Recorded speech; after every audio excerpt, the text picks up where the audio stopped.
നമസ്കാരം. Save box online ലേല app തട്ടിപ്പുമായി ബന്ധപ്പെട്ട നടൻ ജയസൂര്യയുടെ സ്വത്തുക്കൾ എൻഫോഴ്സ്മെന്റ് ഡയറക്ടറേറ്റ് മരവിപ്പിച്ചത് സിനിമാ മേഖലയിലും പൊതുസമൂഹത്തിലും വലിയ ചർച്ചയായിരിക്കുകയാണ്. സേവ് ബോക്സ് എന്നതൊരു ഓൺലൈൻ ബിഡിംഗ് ആപ്പായിരുന്നു. കുറഞ്ഞ വിലയ്ക്ക് വിലപിടിപ്പുള്ള ഉൽപ്പന്നങ്ങൾ സ്വന്തമാക്കാമെന്ന് വാഗ്ദാനം നൽകിയാണ് ഇത് പ്രവർത്തിച്ചിരുന്നത്. തൃശൂർ സ്വദേശി സ്വാതിക് റഹീമാണ് ഈ തട്ടിപ്പിന്റെ സൂത്രധാരൻ. 100ഓളം പേരിൽ നിന്നായി ഏകദേശം 25 കോടിയോളം രൂപ തട്ടിയെടുത്തു എന്ന പരാതിയിൽ 2023 ഇയാളെ പോലീസ് അറസ്റ്റ് ചെയ്തിരുന്നു. ഇതിന്റെ തുടർച്ചയായാണ് കള്ളപ്പണ ഇടപാട് അന്വേഷിക്കാൻ ED രംഗത്തെത്തിയത്. തട്ടിപ്പ് വഴി സമ്പാദിച്ച പണം എങ്ങോട്ടൊക്കെ ഒഴുകി എന്ന അന്വേഷണമാണ് ജയസൂര്യയിലേക്ക് എത്തിയത്. കേന്ദ്ര ഏജൻസികളുടെ പുതിയ കർശന നിർദ്ദേശങ്ങൾ പ്രകാരം തട്ടിപ്പ് നടത്തുന്ന സ്ഥാപനങ്ങളെ പ്രൊമോട്ട് ചെയ്യുന്ന ബ്രാൻഡ് അംബാസിഡർമാരും അന്വേഷണ പരിധിയിൽ വരും. സേവ് ബോക്സിന്റെ ബ്രാൻഡ് അംബാസിഡറായിരുന്ന ജയസൂര്യയ്ക്ക് പ്രതിഫലമായി ലഭിച്ച തുക സ്ഥാപനം ആളുകളെ പറ്റിച്ച് സമ്പാദിച്ച കള്ളപ്പണമാണെന്ന് ED കണ്ടെത്തി. തട്ടിപ്പിലൂടെ ലഭിച്ച പണം കൈപ്പറ്റുന്നത് നിയമവിരുദ്ധമായതിനാൽ ആ തുകയ്ക്ക് തുല്യമായ നടന്റെ സ്വത്ത് വകകളാണ് ED താൽക്കാലികമായി മരവിപ്പിച്ചത്. ഈ കേസിൽ ഏകദേശം 39.06 ലക്ഷം രൂപയുടെ സ്വത്തുക്കളാണ് ഇത്തരത്തിൽ നടപടിക്ക് വിധേയമായത്. താനൊരു അഭിനയ കലാകാരൻ മാത്രമാണെന്നും സ്ഥാപനത്തിന്റെ ഉള്ളുകളികൾ തനിക്ക് അറിയില്ല എന്നുമായിരുന്നു ജയസൂര്യയുടെ വാദം.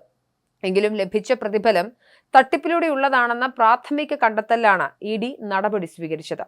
കേന്ദ്ര അന്വേഷണ ഏജൻസികളുടെ പുതിയ നയമനുസരിച്ച് തെറ്റായ വാഗ്ദാനങ്ങൾ നൽകുന്ന ആപ്പുകളുടെയോ സ്ഥാപനങ്ങളുടെയോ പരസ്യങ്ങളിൽ അഭിനയിക്കുന്ന താരങ്ങൾക്കും ഉത്തരവാദിത്തമുണ്ട്.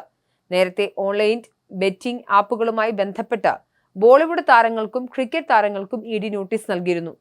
ഇതിനെ തുടർന്നാണ് സേവ് ബോക്സ് ആപ്പ് തട്ടിപ്പ് കേസിൽ നടൻ ജയസൂര്യക്കെതിരെ നടപടിയുമായി ED രംഗത്തെത്തിയത്.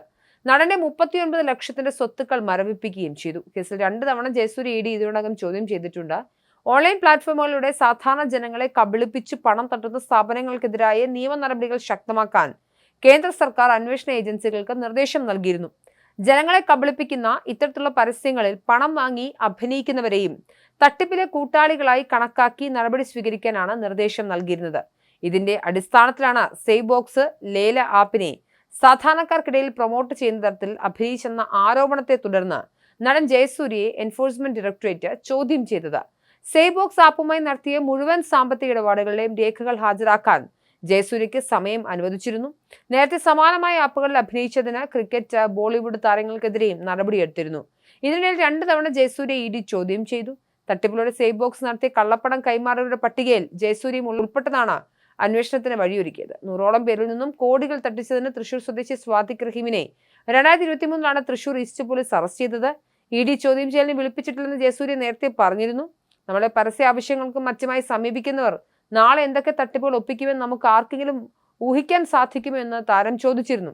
എന്തായാലും താരത്തിന്റെ ചോദ്യത്തിന് പ്രസക്തിയുണ്ട്. നമ്മൾ ഒരു ഉൽപ്പന്നം പ്രൊമോട്ട് ചെയ്യാനായി നിങ്ങളുടെ സ്റ്റാർഡം ഉപയോഗിക്കുന്ന സമയത്ത് സമൂഹത്തിനോട് ഉത്തരവാദിത്തമുണ്ട്. ആ ഉത്തരവാദിത്തം മാനിച്ച് ഓരോ പ്രൊഡക്റ്റിന് പിന്നിലുള്ള കാര്യങ്ങൾ അന്വേഷിച്ച് വേണം കോടികൾ കൈപ്പറ്റുന്നതിന് മുൻപ് ആ സാമൂഹിക ഉത്തരവാദിത്തമുണ്ട്. ആ സാമൂഹിക ഉത്തരവാദിത്തം നിറവേറ്റാൻ പറ്റാതെ പോയത് കൊണ്ടാണ് ജയസൂര്യക്കെതിരെ നടപടി ഉണ്ടാകുന്നത്. എല്ലാ താരങ്ങളും ഇത്തരത്തിലുള്ള ബിഡിംഗ് ആപ്പുകൾ അല്ലെങ്കിൽ തട്ടിപ്പ് ആപ്പുകളുടെയൊക്കെ പ്രൊമോഷന്റെ ഭാഗമാകാറുണ്ട്. ഇത്തരത്തിലുള്ള സാമൂഹിക പ്രതിബദ്ധത ഇല്ലാതെ ജോലിയെടുക്കുന്നവർക്കും അല്ലെങ്കിൽ ഇത്തരത്തിൽ തട്ടിപ്പിൽ പെട്ടുപോകുന്നവർക്കുമൊക്കെ EDയുടെ ഈ നടപടി പുതിയ അനുഭവമായിരിക്കും, അല്ലെങ്കിൽ അവരെ സംബന്ധിച്ചിടത്തോളം ഒരു തിരിച്ചറിവായിരിക്കും.